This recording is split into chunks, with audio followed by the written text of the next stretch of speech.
Então vamos lá, galera. Hoje nós vamos introduzir aqui o assunto de ligações químicas. É um assunto muito importante dentro da química, porque é através das ligações químicas é que nós podemos compreender muitas coisas em relação às substâncias, né? O comportamento das substâncias, por que umas substâncias têm um ponto de fusão e ebulição muito alto, por que uma determinada substância se mistura com outras ou não, né? Então tudo isso parte das ligações químicas, tá certo? Então é importante esse assunto para a compreensão de muita coisa dentro da química, tá? Ela explica muita coisa. Então, galera, ligações químicas. Então, se nós formos analisar, olha só, nós temos aqui na tabela periódica um pouco mais de 100 elementos, né? 112 elementos químicos. E como é que se explica? A partir de 112 elementos químicos, nós temos aí milhares de substâncias na natureza. Então, essas substâncias existem justamente através das ligações químicas. Tá? Então, as ligações químicas permitem que os átomos se liguem entre si, formando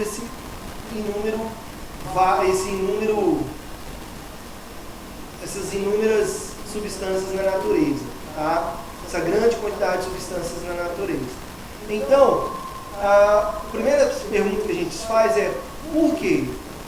Né? Então, por que os átomos se ligam para formar essas substâncias? Bom, isso tem a ver com a questão energética, galera. Tá certo? Um átomo se liga a outro para que ele se estabilize.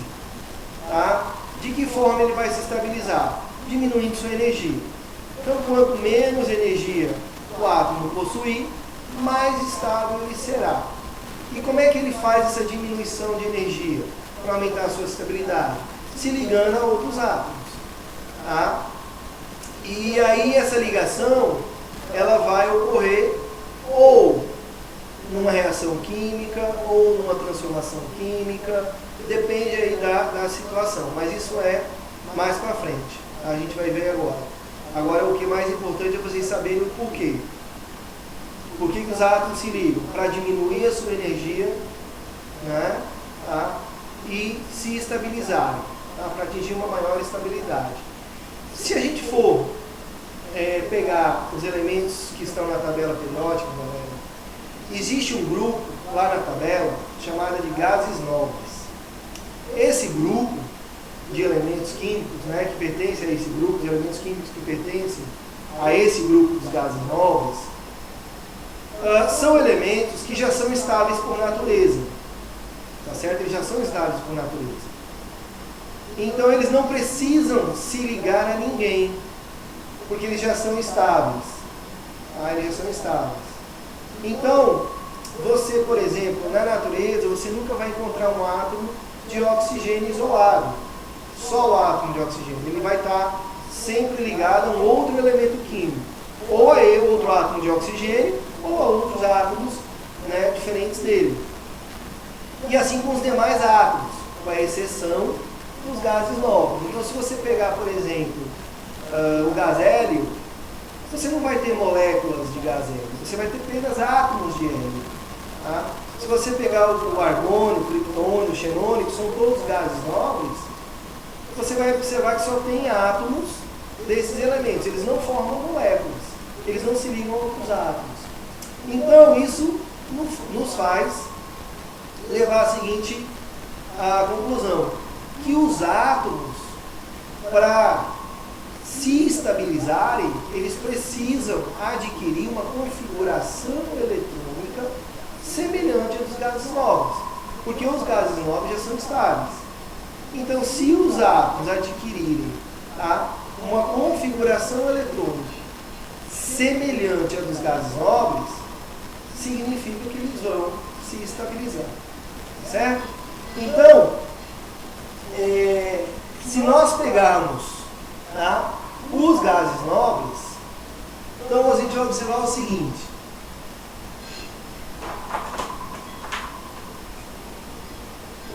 Os gases nobres, se nós olharmos, para a configuração eletrônica dos gases nobres, tá? Eles possuem 8 elétrons na camada de valência. Certo? Então, os gases nobres, os átomos que pertencem aos gases nobres, possuem 8 elétrons na camada de valência. Tá certo? Então, a exceção, galera, do gás hélio. Tá certo? Então, o gás hélio, os átomos que formam o gás hélio, tá certo? Eles possuem apenas 2 elétrons na camada de valência. Tá? Então, o que acontece com os átomos? Para que eles se estabilizem, eles precisam atingir uma configuração eletrônica semelhante à dos gases nobres. Tá? Ou seja, eles precisam adquirir 8 elétrons na camada de valência. Tá? Alguns átomos se estabilizam adquirindo 2 elétrons na camada de valência, atingindo uma configuração eletrônica semelhante à do gás hélio. Tá certo? Esses elementos são o hidrogênio, o lítio e o berílio. Tá certo? Então, o hidrogênio, o lítio e o berílio se estabilizam com 2 elétrons. Os demais se estabilizam com 8 elétrons na camada de valência. Tá certo, galera? Então, isso é muito importante. E essa regra, tá, é chamada de regra do octeto. Tá? O que diz a regra do octeto? Diz o seguinte, que para o átomo se estabilizar, certo? Ele precisa adquirir uma configuração eletrônica semelhante à dos gases nobres, de 8 elétrons na sua camada de valência. Lembrando, com exceção do hélio, que precisa, da seção do berílio, lítio e hidrogênio, que precisam adquirir apenas 2 elétrons na camada de valência. Por que eles precisam adquirir esse número de elétrons? Para se estabilizar, para diminuir sua energia, tá? Aumentando a sua estabilidade, já que os gases nobres são estáveis por natureza. Beleza? Alguma dúvida, galera? Alguma pergunta até aqui?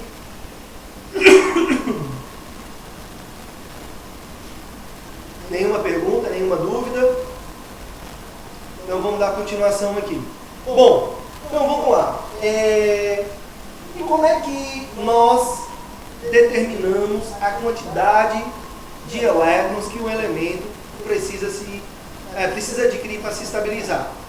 Bom, isso vem através da configuração eletrônica, tá? Da distribuição eletrônica que a gente já viu lá atrás, através do diagrama de Linus Pauling, certo? Então, para quem quiser acompanhar aí, ó, nós estamos na página 327, tá? Página 327 do capítulo, deixa eu ver aqui, capítulo 7, tá, galera? Então, capítulo 7, página 327, ligações químicas 1, certo? Então, olha só, se nós pegarmos, por exemplo, para vocês acompanharem no livro, se nós pegarmos o flúor, número atômico 9. Bom, galera, o flúor tem número atômico 9. Ele é um átomo. Se ele é um átomo, o número de elétrons é igual ao número de prótons. Então, eu vou fazer a configuração eletrônica do flúor até chegar em 9, de acordo com o diagrama de Linus Pauling. Então, vamos lá. Então, distribuição 1s2, 2s2, 2p5, certo? Então, 5, 7, 9 elétrons. Eu vou mudar a cor aqui, só para vocês visualizarem melhor. Então, pessoal, olha só. O flúor, qual é a camada de valência do flúor? Camada 2. Lembrando, o que é a camada de valência, professor? É o número de camadas que o elemento possui. Então, se ele possui 3 camadas, 3 vai ser a de valência. Se ele possui 5 camadas, a quinta vai ser a camada de valência. E assim sucessivamente. Então, olha só, galera. Ele tem camada de valência 2. Quantos elétrons ele tem na camada de valência, galera? Ó, ele tem 7 elétrons na camada de valência, certo? Ele tem 7 elétrons na camada de valência. Com o piloto o quê? Com o piloto vermelho não dá para ver? É isso? Tá, então deixa eu mudar aqui. Vamos lá.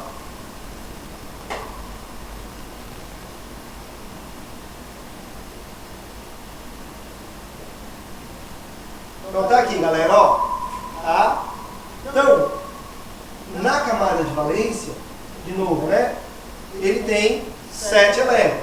Então, ó, 7 elétrons na camada de valência. Galera, olha só.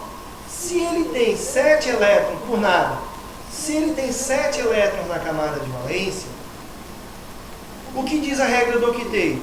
Que o átomo, para se estabilizar, precisa adquirir quantos elétrons? 8 elétrons na camada de valência. Certo? Então, se ele tem 7 elétrons na camada de valência, faltam quantos elétrons para completar 8? Apenas um elétron. Então, significa que o flúor só faz uma ligação química. Porque é uma ligação química para completar o número de elétrons que falta, né, para chegar a 8.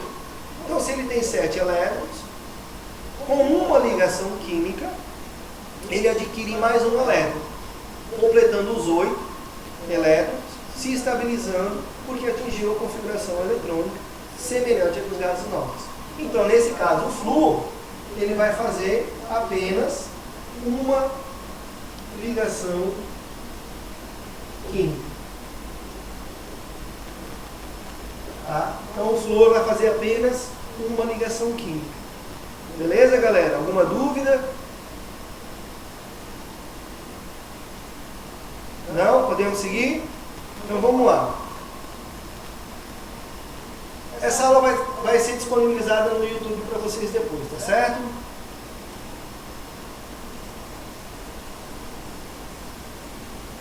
Um outro exemplo aqui, galera. Olha só. Se nós pegarmos o oxigênio, tá? Oxigênio, número atômico 8. Então, vamos fazer a distribuição eletrônica do oxigênio. 1s2, 2s2, 2p4. Quantos elétrons ele tem na camada de valência? Então, está aqui, ó. O número de elétrons, né? Camada de valência é camada 2. 2 com 4. Tem 6 elétrons na camada de valência. Ora, se ele tem 6 elétrons na camada de valência, quantos elétrons ele precisa adquirir para atingir 8 elétrons? 2, né? Apenas 2 elétrons. Ora, se ele precisa adquirir 2 elétrons para atingir 8 na camada de valência, ele vai fazer quantas ligações químicas? 2 ligações químicas, né? Então, o oxigênio, ele só pode fazer 2 ligações químicas. Tá? Então, galera, o número de ligações químicas que um elemento realiza, tá? É o número de ligações que falta para completar 8 elétrons na camada de valência. Tá? Isso a gente está falando de um tipo de ligação, a gente vai ver daqui a pouquinho, certo? Se nós pegarmos aqui, por exemplo, vamos lá, deixa eu ver aqui, o nitrogênio. Olha só, vamos lá, nitrogênio, número atômico 7. Vamos fazer a distribuição eletrônica dele. 1s2, 2s2, 2p3. Então, olha só, camada de valência, qual é? Camada 2, né? Tem 2 camadas, então a camada de valência é camada 2. Nessa camada 2 ele tem quantos elétrons? 5. 5 elétrons na camada de valência. Ora, galera, se o nitrogênio tem 5 elétrons na camada de valência, quantas ligações químicas ele vai realizar? Apenas 3 ligações, né? Que é um número que falta para completar 8 elétrons. Então, nesse caso, ele vai fazer 3 ligações químicas. Então, está aqui, pessoal. Tá? Então, fazendo a distribuição eletrônica, você consegue determinar o número de elétrons que cada elemento pode realizar. Pode não, desculpa, tem que realizar. Né? Então, o flúor, no caso a gente viu anterior, tem que realizar apenas uma ligação, o oxigênio 2, o nitrogênio 3. E assim sucessivamente. Assim acontece com os elementos químicos. Certo? Alguma pergunta até aqui?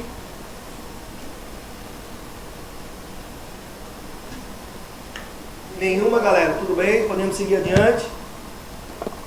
Eu queria que vocês participassem mais, tá? Perguntassem mais, né? Tirassem mais dúvida, tá certo? Então vamos lá.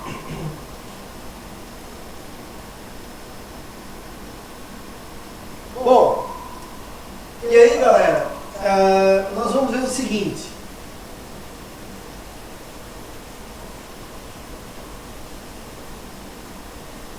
Que existem, tá? Existem 3 tipos de ligações químicas, tá certo? Então, nós temos uma ligação que é a chamada ligação iônica, temos uma ligação chamada de ligação covalente e temos uma ligação chamada ligação metálica, certo? Nessa primeira parte aqui, ligação química 1, nós vamos ver as ligações iônicas, beleza? Então, vamos aqui.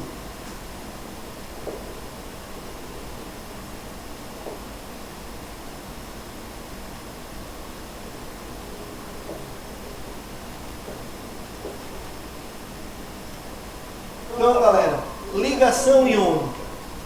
Pessoal, olha só. Dá uma olhadinha no nome aqui. Ligação iônica. Então, ligação iônica lembra o que, galera?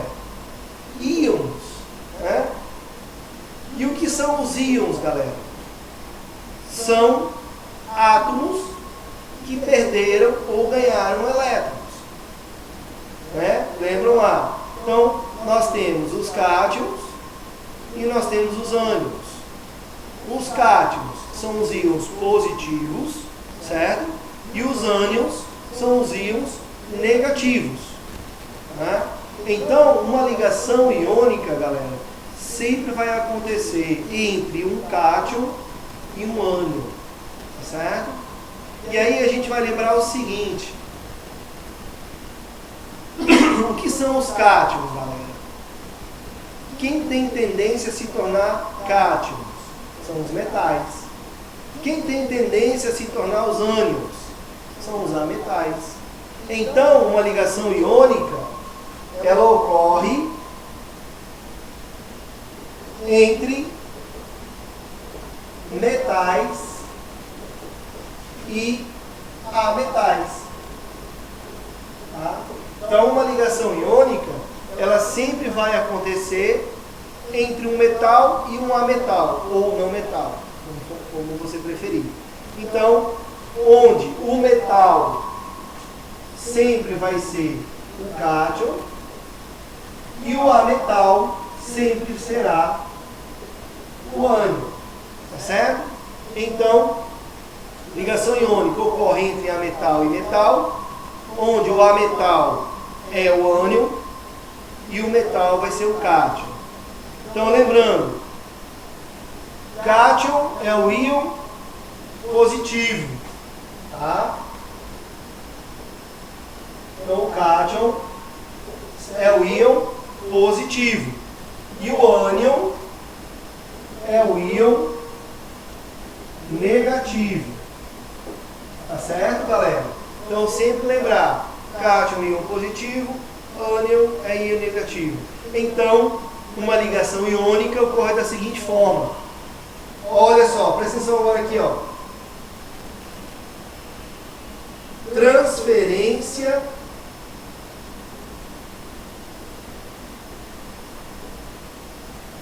de elétrons. Ah, galera, então uma ligação iônica, ela sempre vai ser e vai ocorrer da seguinte forma. Através de uma transferência de elétrons, de quem para quem? Do íon positivo para o íon negativo. Tá? Ou seja, uma transferência de elétrons do metal para o não metal. Beleza? Alguma dúvida aí, galera? Todo mundo entendeu o que é uma ligação iônica? Pronto, então vamos lá. Agora, vamos ver como é que essa ligação iônica ocorre na prática. Vamos começar com uma ligação simples, tá? Depois a gente passa para uns compostos um pouco mais complexos, certo? Então, olha só.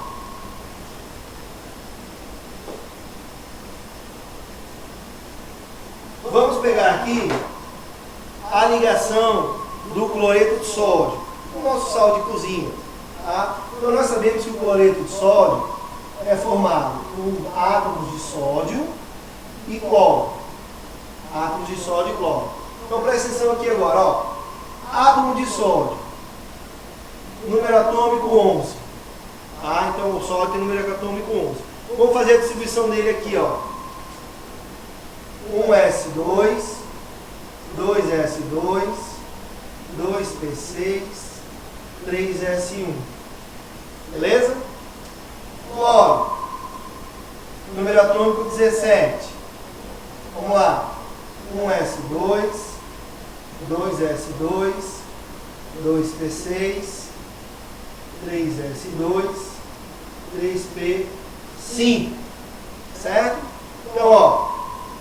6, 8, 10, 11. Lembrando que ele tem 11 prótons. Ele é um átomo, então ele tem 11 elétrons. Cloro, 17 prótons. Lembrando que ele é um átomo, tem também 17 elétrons. Fiz a distribuição eletrônica. Olha aqui para a camada de valência do sódio. Qual é a camada de valência do sódio? Camada 3. Camada de valência do cloro? Também camada 3. Quantos elétrons o sódio tem na camada de valência? Apenas um elétron. Cloro, quantos elétrons? 7 elétrons na camada de valência. Então, a ligação vai ocorrer entre o sódio e o cloro. Ora, o sódio tem um elétron na camada de valência. Qual é o grupo do sódio na tabela? Se ele tem um elétron na camada de valência, grupo 1. Grupo 1 é o grupo dos metais alcalinos. Então ele é um metal. Cloro, 7 elétrons na última camada. 7 elétrons mais 10, ele está no grupo 17. Grupo 17 é o grupo dos halogênios, é um não metal. Certo? Então, o que vai acontecer aqui? Preste atenção agora. Sódio. Eu vou representar apenas o elétron da última camada do sódio. Certo? Tá aqui, ó.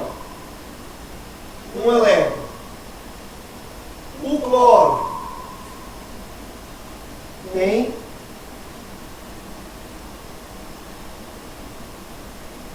7 elétrons, tá? Então, lembrando que isso aqui é a representação apenas dos elétrons da camada de valência, tá? 1 e 7. O que diz a regra do octeto?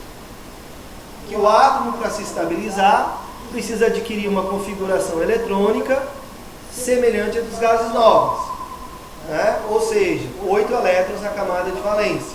Então, preste atenção aqui. O que é uma ligação iônica? transferência de elétrons do metal para o não metal. Né? Quem é o metal nesse caso? É o sódio. O não metal é o cloro. Então quem vai transferir elétron para quem? O sódio vai transferir elétron para o cloro. Então o sódio vai doar, vai transferir, na verdade, esse um elétron para o cloro. Galera, quando o sódio transfere esse elétron para o cloro, né? Ou seja, ele transferiu um elétron, ele se tornou o quê? Um cátion. Ele se tornou o íon positivo. Então ele vai ficar com uma carga mais um. Tá? Porque ele transferiu um elétron, ficando um cátion, um íon positivo. O cloro, pessoal, a gente representa dessa forma.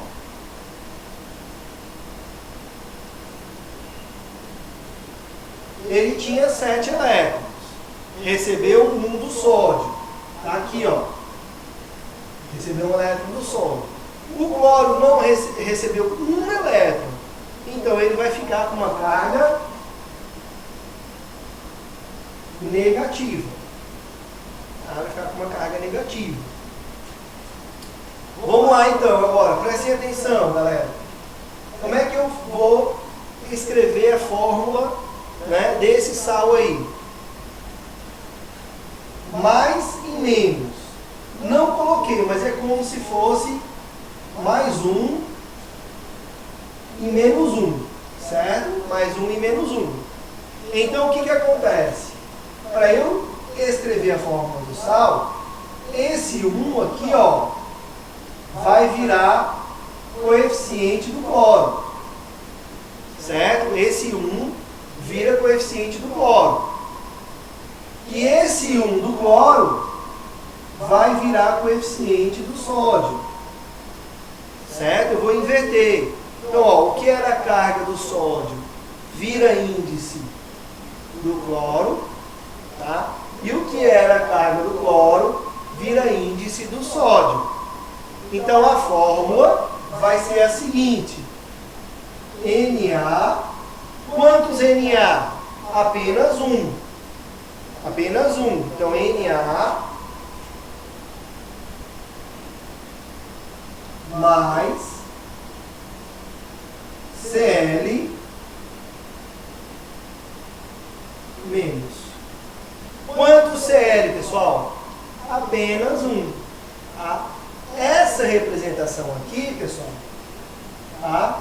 Deixa eu só tirar isso aqui para não confundir. Essa representação aqui, ó, é chamada de fórmula de Lewis. Tá? Então essa representação aqui, ó, é chamada de fórmula de Lewis, porque Lewis foi o primeiro cientista a propor esse tipo de fórmula e a explicação para essa transferência de elétrons. Certo? Então essa é a fórmula de Lewis. Existe uma fórmula mais simplificada, tá, que eu posso utilizar. Qual é? É simplesmente colocar assim, ó, NaCl. Tá? Então essa aqui é uma representação da fórmula iônica. Tá? Então a gente pode colocar aqui como sendo fórmula iônica. Tá certo? Então, fórmula de Lewis e fórmula iônica. Beleza? Alguma dúvida, alguma pergunta?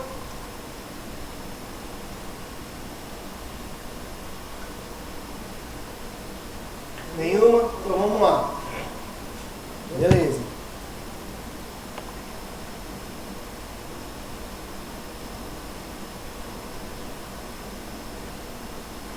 Agora vamos lá, galera. Vamos fazer um exemplo um pouquinho mais complicado, né? Para a gente poder ir aprofundando um pouco mais.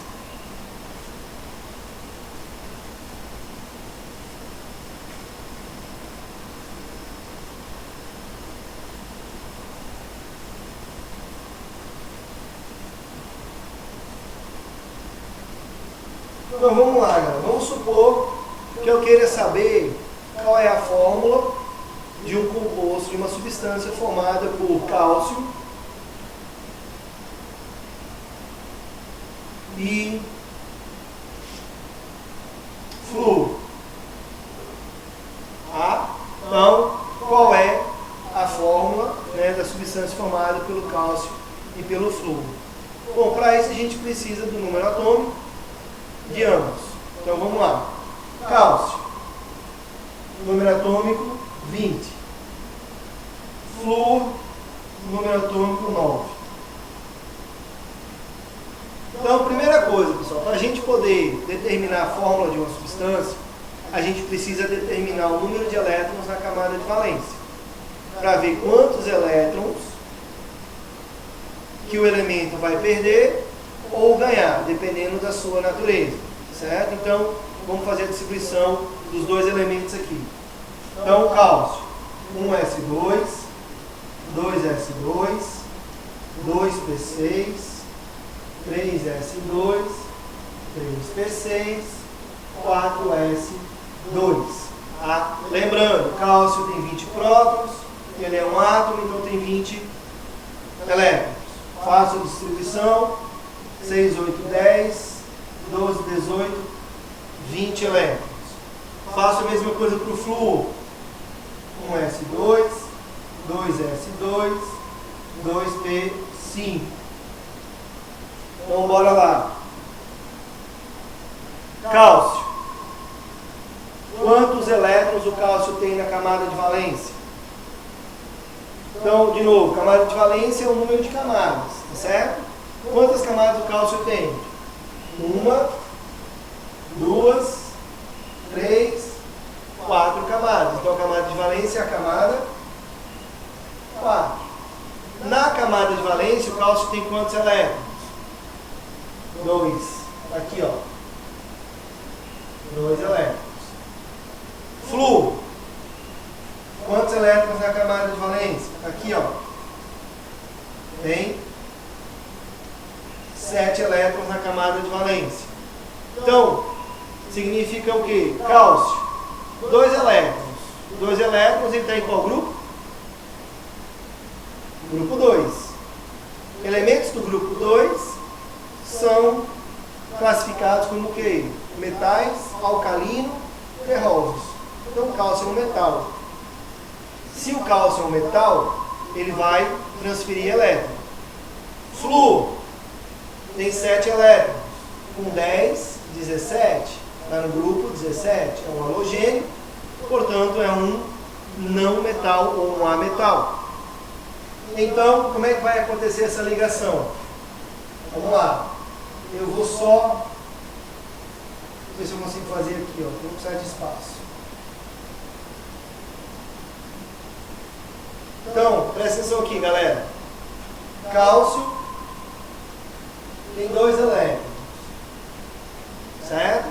Lembrando, aqui eu estou representando apenas os elétrons da camada de valência, certo? Flúor tem 7 elétrons. Então, o que vai acontecer, galera? Transferência de elétrons do metal para o não metal. Quem é o metal? Cálcio. Quem é o não metal? Flúor. Então, o cálcio vai transferir elétrons para o flúor. Só que presta atenção no seguinte: quantos elétrons o cálcio tem na camada de valência? 2. Só que o flúor tem 7 elétrons. Ou seja, o flúor só pode adquirir 1 elétron, porque ele precisa de 8. E ele tem 7, então ele só precisa de mais 1. Então o cálcio vai transferir 1 elétron para o flúor. Quando o cálcio transfere este elétron para o flúor, esse átomo se estabiliza com 8 elétrons. Só que o cálcio ainda tem 1 elétron aqui para ser doado, né? E agora, pessoal, o que vai acontecer? Ora, a gente tem que lembrar o seguinte: que quando a gente está fazendo uma reação química, né, você não tem só um átomo de cálcio e um átomo de flúor ali no meio. Você tem milhões, bilhões de átomos. Então, o que vai acontecer? Vai surgir um segundo átomo de flúor para receber esse outro elétron do cálcio. Tá? Então, eu vou ter um átomo de cálcio para 2 átomos de flúor. Ou seja, cada átomo de flúor vai receber um elétron do cálcio. Beleza? Bom, como é que vai ficar a fórmula, então, da estrutura, né? A fórmula de Lewis, a estrutura de Lewis e a fórmula iônica desse composto. Então, vamos ver aqui. Vem comigo aqui, ó. Cálcio. Galera, o cálcio doou quantos elétrons? 2 elétrons. Se ele doou 2 elétrons, ele vai se tornar um cátion. Só que ele vai se tornar um cátion bivalente, ou seja, com 2 cargas positivas, porque ele transferiu 2 elétrons. Tá? Então ele vai ficar com uma carga 2+. Beleza? Flúor. Vamos lá. O flúor, ele tinha 7 elétrons. Agora presta atenção. Quantos elétrons cada átomo de flúor recebeu? Apenas 1. Cada átomo de flúor recebeu apenas 1 elétron. Então, eu vou colocar 1 elétron aqui. Qual vai ser a carga do flúor? Menos. Por quê? Porque ele recebeu apenas 1 elétron. O que a gente faz agora? A gente inverte as cargas. Então, presta atenção aqui, ó. O que é a carga do cálcio? Vai virar índice do flúor, beleza? E o que é a carga do flúor? Vai virar índice do cálcio. Certo? Então, qual é a carga do flúor? -1. Certo? Eu ignoro o menos e pego 1. Então, eu vou ter um átomo de cálcio. Vou colocar aqui, ó. Esse átomo de cálcio aqui tem uma carga 2+. Está aqui, ó. Cálcio 2+. Vamos lá. Flúor.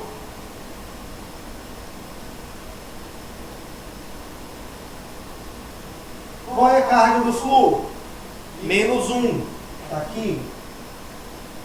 -1. Esse 2, que é a carga do cálcio, galera, vem e vira índice aqui do flúor. Coloca um 2 aqui. Então, essa aqui é a fórmula de Lewis. Beleza? Então, essa é a fórmula de Lewis para a substância formada entre o cálcio e o flúor. Agora, aquela fórmula mais simples, né? Que é a fórmula iônica. Como é que fica a fórmula iônica? Da seguinte forma. Olha só. Ca. Quantos cálcios eu tenho aqui? Apenas 1. Então, cálcio. F. Quantos flúoros eu tenho aqui? 2. CaF2. Então, aqui eu tenho o que nós chamamos de fórmula iônica. Certo, galera? Então aqui eu tenho a fórmula de Lewis e aqui a fórmula iônica. Professor, como eu faço para saber se a minha estrutura de Lewis ou minha fórmula de Lewis está correta? Bem simples. Você vai fazer o seguinte. Vou apagar aqui, tá certo? Então, só para eu ter mais espaço aqui. Então, olha só. Você vai pegar aqui, ó. Cálcio, 2+, flúor, menos 2. Pessoal, para você ter certeza que a sua estrutura de Lewis, a sua fórmula de Lewis está correta, basta você fazer o seguinte. Olha só, quantos cálcios eu tenho aqui? 1. 1 vezes 2, mais 2. Correto? 1 cálcio, vezes mais 2, mais 2. 2 flúor, menos 1, menos 2. Mais 2 com menos 2, igual a 0. Então significa que a sua estrutura de Lewis aqui está correta.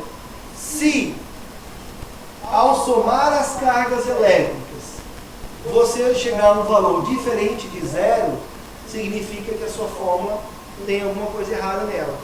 Tá? Porque o somatório das cargas elétricas tem que ser igual a 0. Tá certo? Tem que ser igual a 0. Então, dessa forma, a gente comprova a fórmula de Lewis. Beleza? Tranquilo? Dúvidas aí?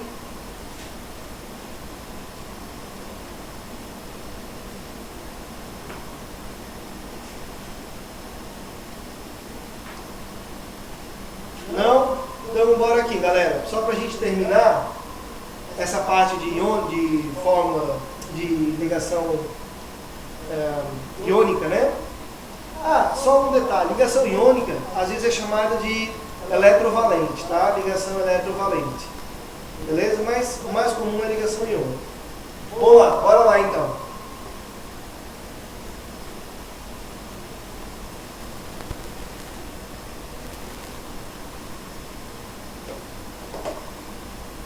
Vamos falar aqui, pessoal, das propriedades. Propriedades dos compostos iônicos. Então, galera, página 330. Tá? Quem quiser acompanhar aí, na página 330. Bom, pessoal, normalmente os compostos iônicos, eles têm o seguinte. Primeiro, a grande maioria dos compostos iônicos, eles são sólidos à temperatura ambiente. Tá? Então, se você pegar, por exemplo, vamos lá, cloreto de sódio, sal de cozinha,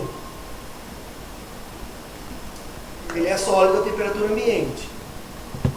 Se você pegar, vamos lá, sulfato de alumínio, é um composto iônico, é sólido à temperatura ambiente. Né? Se você pegar carbonato de cálcio, ou bicarbonato de cálcio, que a gente costuma usar na nossa cozinha, né? Para fazer bolo e tudo mais, também é um sólido. Então, na maioria deles, são sólidos à temperatura ambiente. Bom, vamos lá. O que acontece se você pegar um pouquinho de sal, cloreto de sódio, e jogar em uma panela? Levar ao fogo. Você vai conseguir passar ele para o estado sólido, para o estado líquido? Não vai, né? Você não vai conseguir. Por quê? Porque os compostos iônicos, eles possuem elevado ponto de ebulição e fusão.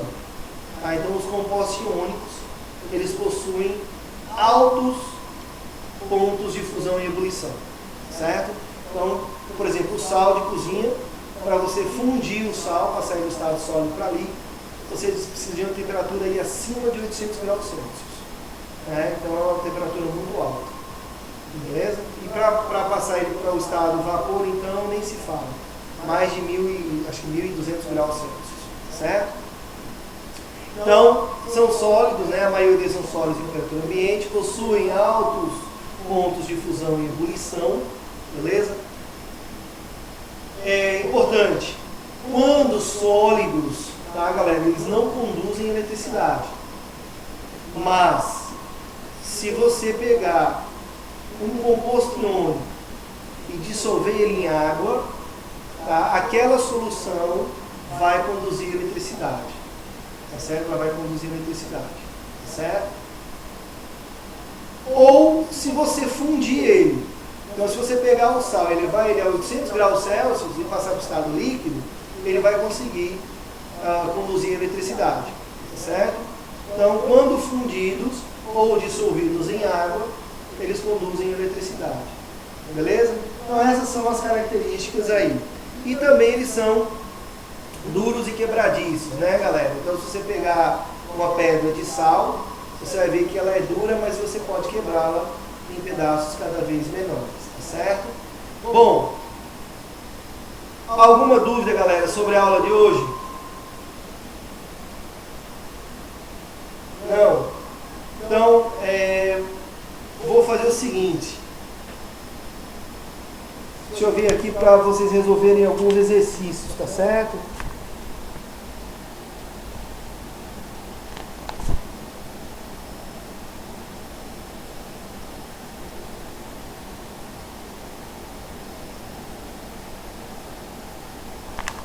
Podem resolver aqui, galera, o seguinte.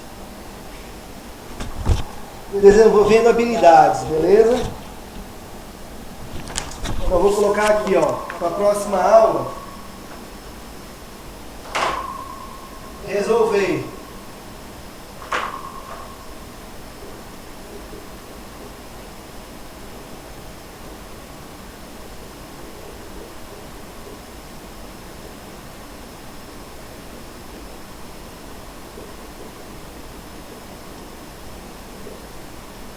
desenvolvendo habilidades, tá beleza, galera? Página 333 e 334, beleza? Então tá aqui, ó, desenvolvendo habilidades, página 333 e 334. Próxima aula a gente faz a correção desses exercícios aí, beleza?